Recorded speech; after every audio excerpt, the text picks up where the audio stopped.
Shalom saudara-saudara yang terkasih, kita berjumpa lagi pagi hari ini dalam renungan Light of Revival. Pagi hari ini kita akan belajar firman Tuhan di bawah sebuah tema orang Kristen yang menjadi batu sandungan. Orang Kristen yang menjadi batu sandungan. Saudara-saudara yang terkasih di dalam Yesus Kristus, berulang kali kita mendengar bahkan membaca kata-kata batu sandungan di Alkitab. Nah, saudara-saudara, sebenarnya apa itu sebenarnya pengertian dari kata batu sandungan?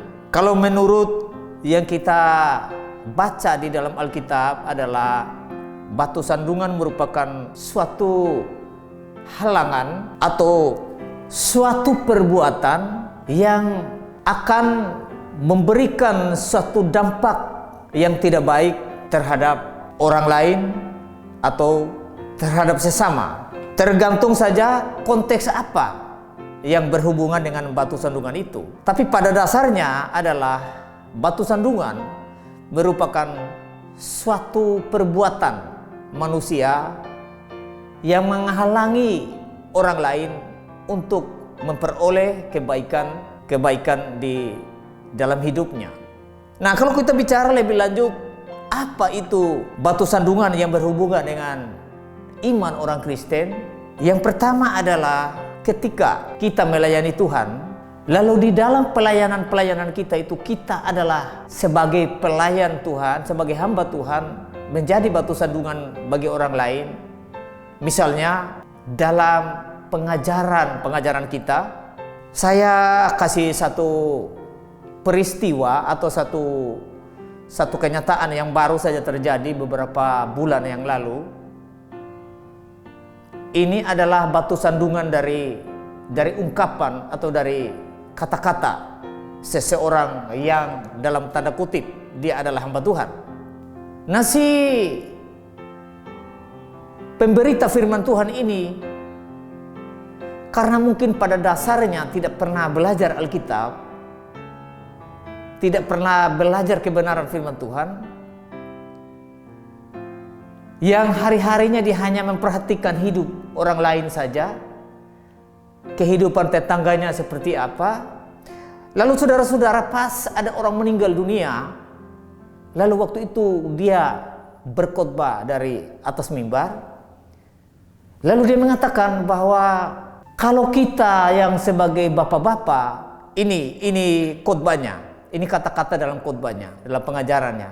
Kalau kita sebagai bapak-bapak, kalau kita memelihara ayam, kita sangat rajin, bahkan ayam itu kita kasih makan dengan kesungguhan hati. Tetapi kalau anak kita, istri kita tidak pernah diperhatikan. Nah, saudara-saudara, pada waktu itu ada seorang bapak yang sudah usia sekitar 50-an tahun, lalu dia tersinggung, ngamuk.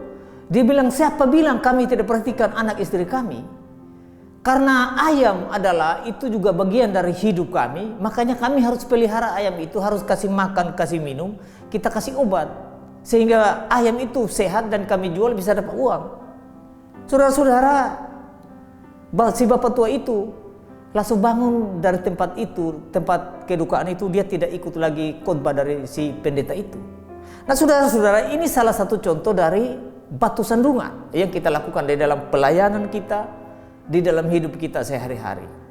Hal yang lain atau hal yang kedua, saudara-saudara, jika di dalam pengajaran kita, di dalam penyampaian kita, di dalam pemberitaan firman Tuhan, kita hanya menceritakan hal-hal yang bersifat moral, etika, bagaimana kita mengajar jemaat atau orang-orang di sekitar kita tentang bagaimana hidup bermasyarakat, bagaimana kita beretika terhadap sesama.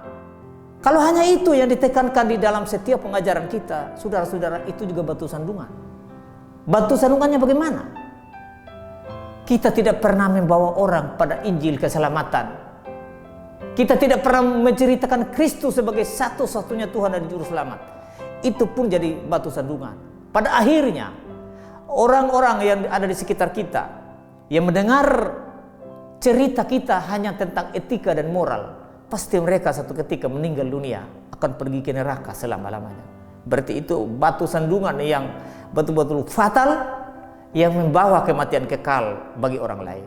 Nah saudara-saudara, apa yang menjadi pelajaran bagi kita hari ini dari penyampaian pada kesempatan pagi hari ini, supaya mari kita menjadi orang Kristen yang benar-benar membawa orang pada jalan yang benar, yaitu mengajarkan mereka bahwa mereka adalah manusia berdosa yang tidak bisa menyelamatkan dirinya dengan cara apapun, tetapi hanya dengan percaya sungguh-sungguh kepada Yesus Kristus sebagai Tuhan dan Juru Selamat, maka mereka diselamatkan.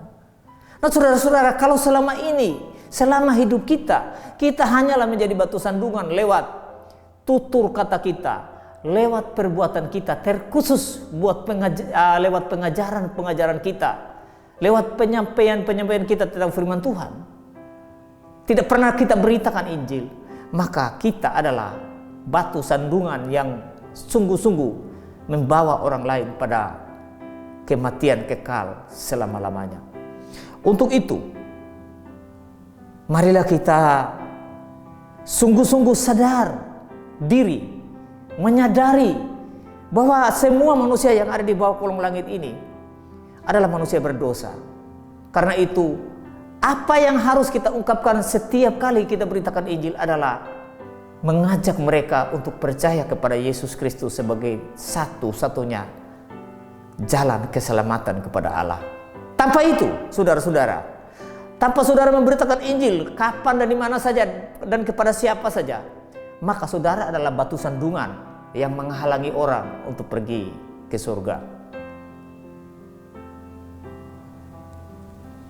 Pertanyaan saya pada kesempatan pagi hari ini, sejak saudara menjadi orang Kristen, saudara sendiri sudah punya keyakinan keselamatan atau belum? Kalau saudara sendiri tidak yakin punya keselamatan, maka wajar saja saudara menjadi batu sandungan bagi orang lain. Tetapi andai kata saudara sudah sungguh-sungguh menyadari manusia berdosa dan sudah percaya pada Kristus sebagai Tuhan dan Juru Selamat, tetapi berita itu saudara tidak sampaikan kepada orang lain, maka saudara adalah batu sandungan bagi orang-orang yang ada di sekitar saudara. Marilah kita menjadi pemberita-pemberitaan firman Tuhan yang mengajarkan orang kepada Injil, yang hanya Injil itu saja yang bisa menyelamatkan kita, supaya kita jangan jadi batu sandungan di sepanjang hari-hari hidup kita. Kiranya firman Tuhan yang singkat memberkati kita. Mari kita berdoa. Bapa Surgawi, Bapa yang Maha Murah dan Maha Kasih, kami bersyukur kepadamu. Biarlah di dalam hidup pelayanan kami, dari hari ke hari, dari waktu ke waktu, kami tidak menjadi batu sandungan di dalam setiap pemberitaan kami, sehingga kami boleh membawa orang-orang yang ada di sekitar kami kepada Kristus sebagai Tuhan dan Juru Selamat lewat pengajaran kami. Di dalam nama Yesus kami berdoa kepada Bapa di surga. Amin. Baik, salam saudara, biarlah firman Tuhan yang singkat boleh memberkati kita sepanjang hari-hari hidup kita. Amin.